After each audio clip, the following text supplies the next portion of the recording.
अस्सलामुअलैकुम, मैं हूं आपका होस्ट मलिक सज्जाद। तो नाजरीन, आज हम आपको बताएंगे कि इस्तांबुल में कौन सी प्रॉपर्टी लेनी चाहिए। जैसे कि हमने अपनी पिछली वीडियो में बताया था आपको कि $2.5 लाख खरीदने से $2.5 लाख की प्रॉपर्टी खरीदने से आपको नेशनलिटी मिल जाएगी। लेकिन एक और प्रॉब्लम क्रिएट हो रही है। तो आपको पता है कि जब कोई काम शुरू होता है या कोई कानून होता है तो उसमें आगे प्रॉब्लम्स भी आती हैं। तो वो ये प्रॉब्लम है कि आपने अगर $2.5 लाख की प्रॉपर्टी ख़रीदनी है तो कौन सी प्रॉपर्टी ख़रीदनी है। तो नाजरीन, उसमें आपने प्रॉपर्टी वो ख़रीदनी है जो किसी फॉरेनर ने ख़रीदी ना हो। तो अभी आप कहेंगे कि ये क्या प्रॉब्लम आ गई है, क्योंकि अगर एक प्रॉपर्टी एक फॉरेनर ने एक दफ़ा ख़रीद चुका है तो वो उसके बाद अब दूसरे किसी फॉरेनर की वो नेशनलिटी लेने के लिए किसी काम की नहीं है।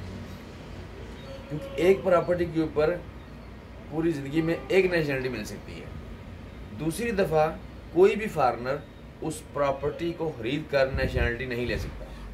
मिसाल के तौर पर अगर किसी ने फॉरेनर ने ख़रीदी हुई एक प्रॉपर्टी, नेशनलिटी नहीं मिली हुई, तो वो भी प्रॉपर्टी आपके किसी काम की नहीं है। आपको नेशनलिटी लेने में कोई वो मदद नहीं करेगी। मेरी बात ज़रा समझाने की कोशिश कर रहा हूँ मैं कि एक प्रॉपर्टी एक फॉरेनर ने ख़रीद चुका है, वो दूसरे फॉरेनर के वैसे उसको रेंट लेने के लिए या रेजिडेंस कार्ड लेने की प्रॉब्लम नहीं है। लेकिन अगर वो प्रॉपर्टी बंदा दोबारा नेशनलिटी लेने के लिए ख़रीदता है तो वो किसी काम की नहीं है। आपने फ्रेश प्रॉपर्टी ख़रीदनी है जो किसी तुर्कश के नाम है।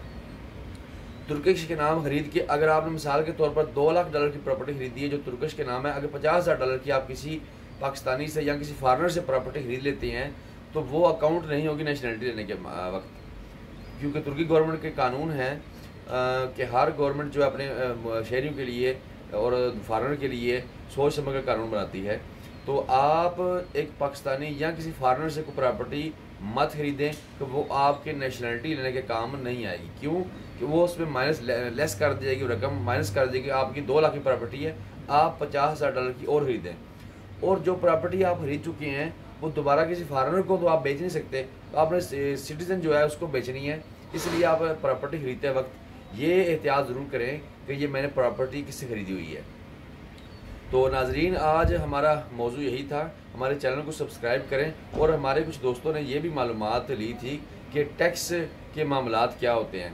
टैक्स के मामलात ये हैं कि अगर आपकी सिंगल प्रॉपर्टी है तो जो ईयरली टैक्स होते हैं वो गवर्नमेंट की तरफ से, तो अगर आपकी सिंगल प्रॉपर्टी है, आप अकेले फ्लैट आपके पास आप रह रही हैं, तो उसका माइनर सा टैक्स होता है, वो बड़ा माइनर सा होता है, यानी कि 200-400 लीरा होता है।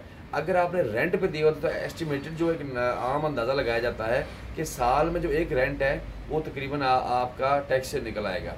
तो जो आपने कागजात में लिखवाया हुआ है, कुछ बंदे ऐसे भी करते हैं कि जो टैक्स है वो जो रेंट है वो बैंक में डलवाते हैं और बैंक में आधा डलवाते हैं और आधा जो है बाई हैंड लेते हैं।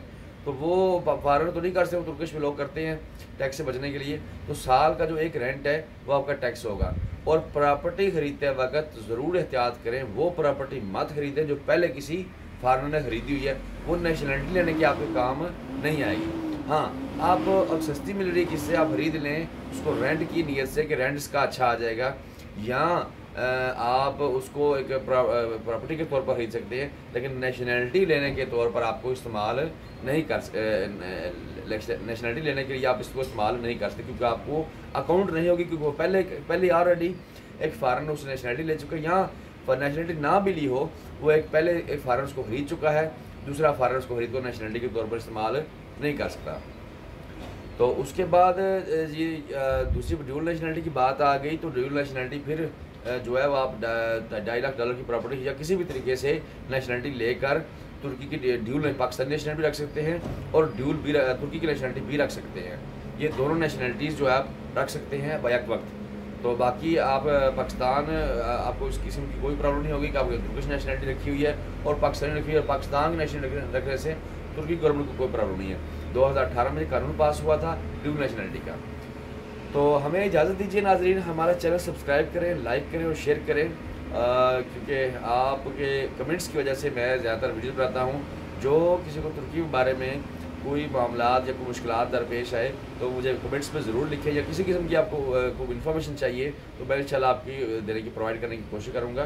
तो नाज़रीन अपना ख्याल रखिएगा। अल्लाह हाफ़िज़।